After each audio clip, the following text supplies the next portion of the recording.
The study of the mind and body connection was designed in order to help us understand how we think and what makes us different. Because there's been a belief that if we can understand that, we can help heal some of the problems of depression, mental illness, and the anomalies that come about through personality disorders. The study of the mind-body connection in philosophy and science has always come from the approach that we can't know each other except through an external communication. And therefore, philosophy has focused mainly on forming a foolproof language where we can truly understand each other. In forming this foolproof language, philosophers have gone to mathematics. They have gone to the study of language. There have been such schools of thought as intentionalism, functionalism, behaviourism, and the knowledge argument. In all of these philosophies, the fundamental premise has been that we cannot truly know each other. I came from a different perspective. I wanted to know why I can. Why can I feel someone else's pain, either emotional or physical? Why does my body actually manifest the pain that someone else is carrying? How can I describe in minute detail the inside of someone's house without ever being there? How can I know about the people that are around them, the relationships they're in, the work that they're doing, their fears, their hopes, their dreams, their past, and sometimes their future? How is it that I can see things that other people can't?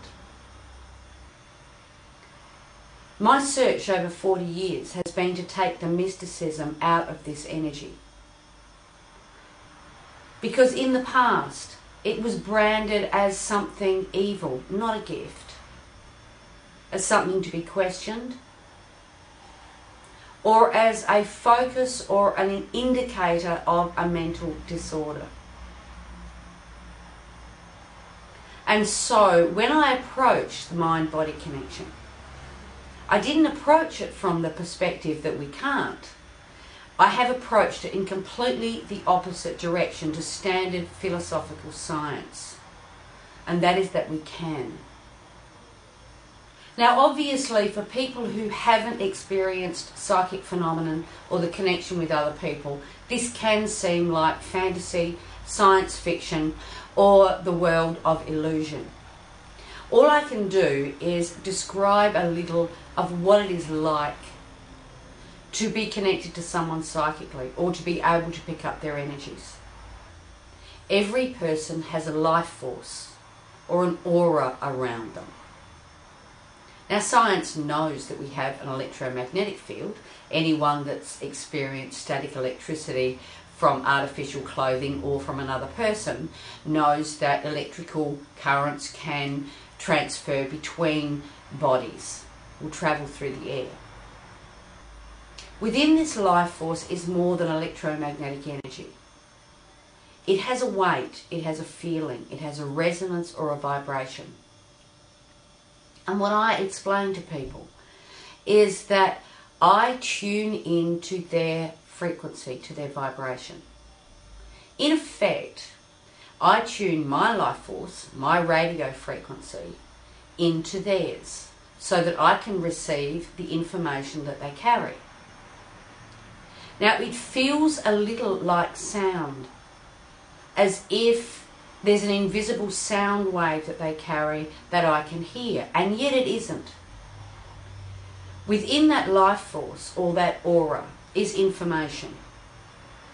Now the information isn't limited to sound, and yet the transmission principles feel like sound principles. And so I can receive images or sound or feelings or emotions, and what will happen is that I actually feel them myself using my own 5 senses. So I see through my eyes and yet not through my eyes. I hear beyond the capacity of my ears, and my body will manifest the actual pain if someone else is carrying an injury. I can feel their hopes to such an extent that I will feel an overwhelming sense of joy. And I can feel their pain or their sorrow to the point where I can actually cry. Now, my frequency also has a particular range. So there are some people I can't read. Their frequency is out of my range. Someone else may be able to, and that's great. So just because I have this ability to tune into someone doesn't mean I can tune into everyone.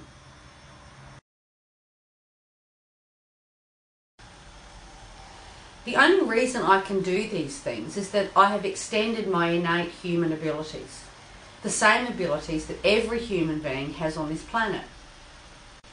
Through the process and discipline of meditation, and it has taken decades, I have learnt to listen at a different level, to see, to touch, to taste, to use my senses, to be quiet, to be still, to utilise my theta brainwave frequencies in a more cognitive way that allows me to experience this information that lives somewhere in this etheric world that is beyond the range of our normal senses.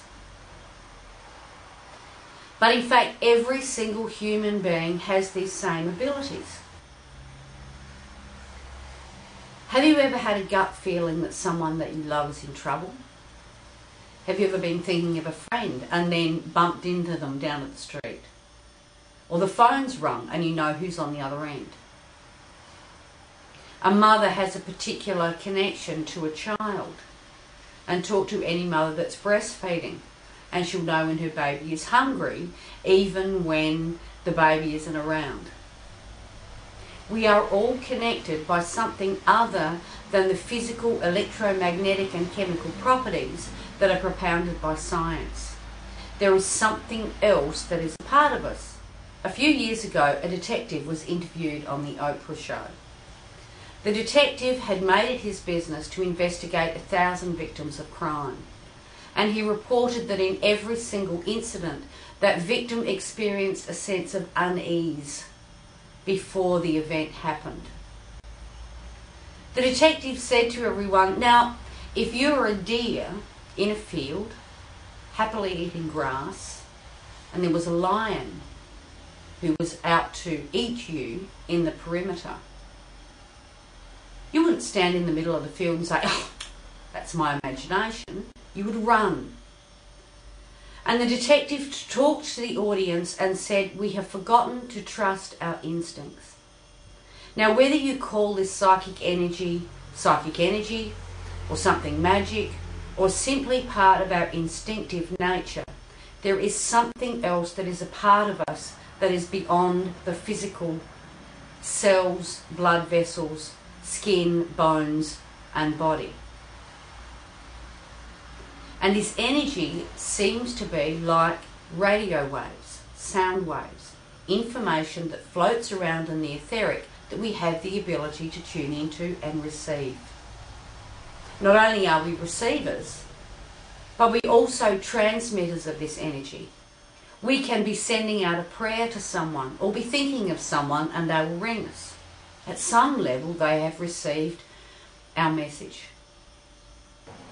Have you ever been to a concert or where there's a huge gathering of people? You've gone along in a certain state of mind, perhaps relaxed and happy. And before you know it, you have been caught up in the energy of the group of people. Now, it's not the event that changes your state of mind, your state of energy, but it's the combined energy of the people around you that can change your very state of thinking and emotions. And so a crowd of people who are angry can actually create anger within you, just as a crowd of people that are gathering in love and prayer can make you feel peaceful and happy. If you are someone who would normally sit quietly in the chair and listen to the concert, you might find yourself in the excitement of the crowd, standing on your chair and whooping it up with the rest of them. And it might be quite against your normal personality or nature. But at some level, their energy becomes yours and vice versa. If you have ever sensed that someone is sad or cross or angry or worried, and yet they haven't expressed that to you in the external language that we look for, then you're psychic. You are picking up or receiving their energy. Thomas Nagel said in his article of What It Is Like to Be a Bat, told us that we are limited by our senses, by our 5 senses, and he's right. We see and experience the world normally through the limitations of our 5 senses, very often being too busy to look beyond them. The understanding of this energy, whether you call it psychic, radio, resonance, a frequency, it means that we hold within us that something else that allows our mind and our body to work together. And it's not only that they work together, it's that they are. That our mind is a frequency and our body is a frequency. That we are frequency. We can be sound and vibration. In the next chapter, we're going to talk about the principles of sound and resonance. How it affects form and how it can create form. And in looking at that, how it might have an influence on the way we are created. The very patterns of our brains. The very patterns of our neurons and our neurotransmitters. How this might affect our emotions, our memories, phobias, fears, hopes and dreams.